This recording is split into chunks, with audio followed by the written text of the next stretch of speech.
morning, guys. Cat Hunter here today with another video. I know you got a lot of stuff to do. You got to get up and you got to go to work. But before you do that, I want to show you a real quick video on how to make a super highly concentrated brine mix to put your bait in, gizzard shad, skipjack, whatever it is you need to do to keep that bait from getting moist. I'm going to show you how to do it. What we're going to be using here today is Boston mackerel, but you can do this with any bait, whether it's mullet, whether it's gizzard shad, skipjack, whatever bait you're going to use. You need to learn how to make this highly concentrated brine mix so that way your bait stays frozen the entire time you're fishing. Now, what you're going to want to do is you're going to need a bunch of ice. You're going to need a few coolers. Okay. The next thing you're going to need is a big bag of salt, 40 pounds of salt. Take all that salt, dump it down inside there on top of your bait. Make sure you get it in there all nice and good. Stir the bait up nice. Shake it. Do whatever you got to do to get all that salt all the way down to the bottom of that brine mix. Because once this brine mix starts to do its thing, it is cold. It's cold enough to freeze bottles of water to the core. The bait will be so frozen you can smack it on stuff and it dings. Okay, so now what you're going to want to do is just kind of stir the bait up a little bit. Make sure you get all the way down in there. Get that salt all the way down to the bottom of your cooler. Now what you can do, guys, is also if you have bait that you have vacuum sealed in the freezer that you don't want to just lay all over the deck, and you know how it is. If you've got skipjack and they thaw out throughout the day, that skipjack is ruined. So what you do is just bring you along this brine mix. Make this brine mix up before you go fishing.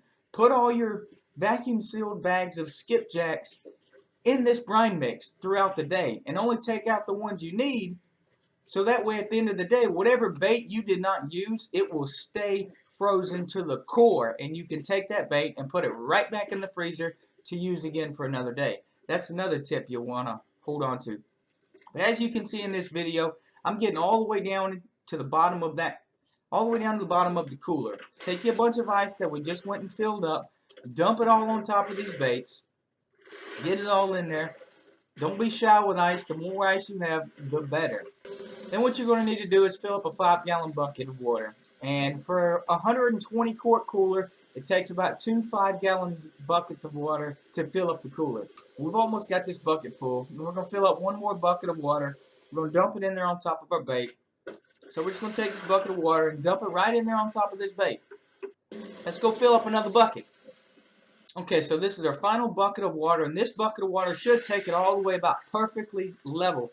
It'll give us the exact amount of water that we're going to need for this. As you can see, our cooler is full of water, ice, salt, and bait. Next thing we want to do is take the remaining salt left in the bag, save a little bit of salt, and then we're just going to take that salt and put it on the surface.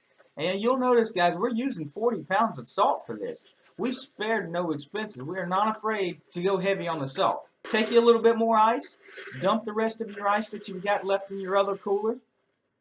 Another thing I want to point out, guys, is this brine mix is so powerful. The ice can melt off of it. Once the brine starts doing its thing, the ice can melt off of it. You can leave that bait in that cooler for weeks, and it stays good. Okay, just take you a stick, reach in there, stir that up. So what's going to happen is we've all done it. We went fishing. We came home. We forgot to clean our coolers out. Go out there 2 days later and you got a stinking hot mess. Well, you won't have that happen with your brine mix, guys. Okay, next thing you want to do is go in there and fill you up a bottle of water. This bottle of water is going to be your tester to make sure your brine mix is kicking just right. Take the bottle of water, throw it in your brine mix. Soak it down in there. All right, let's take a look at the kind of salt I'm using, guys. As you can see, this is a fine salt. It's real thin. It dissolves very quickly. You can get this from pool stores. I always get mine from the pool stores. All right, let's check out our bottle of water. And boom, there you have it. This bait's been in here for about 20 minutes now, and this bottle of water is frozen. The mackerel's starting to harden, and when this brine mix kicks like it's supposed to, the mackerel... I'm Glenn Flowers, owner and operator of Flathead Catfish Hunters and Cat Hunters Trophy Catfishing Guide Service. And as always, guys, I want to say thanks for stopping by and watching another one of my instructional videos. We're getting a little bit better at this. We're not quite there yet. But until the next video, guys, thanks for watching, and we'll see you on the water.